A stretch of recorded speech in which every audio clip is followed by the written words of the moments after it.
বাড়ির মধ্যে অনেক দিন ধরে যদি কলা থেকে যায়, সাধারণত গ্রীষ্মের সময় এটা বেশি হয়, দেখবে এরকম কালো হয়ে যায়। আর তখন বাচ্চারা এই কলাটা খেতে চায় না, আর আমরা বড়রাও সাধারণত এটা খেতে আমাদের ইচ্ছে করে না। তখন আমরা এই কলা দিয়ে কি করব।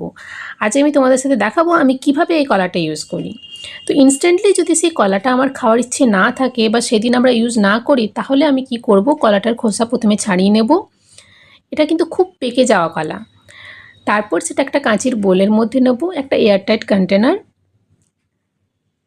এটা কিন্তু আরেকভাবে ইউজ করা যায়, সেটা আমি ভিডিওতে আগে বলছি তোমাদের সাথে।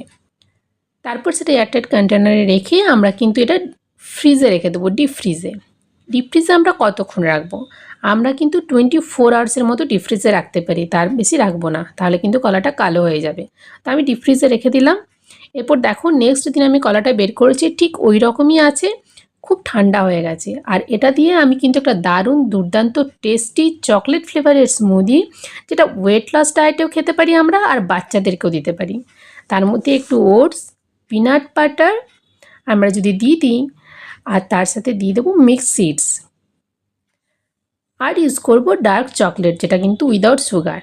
আর ব্লেন্ড করে দিলেই আমাদের কিন্তু ওয়েট লস স্মুদি বা চকলেট ফ্লেভার স্মুদি রেডি হয়ে যাবে, যেটা কিন্তু বাচ্চারাও খেতে পারে আর বড়রাও খেতে পারে। আর এছাড়াও এই কলা দিয়ে কিন্তু আমরা হেয়ার মাস্কও বানাতে পারি।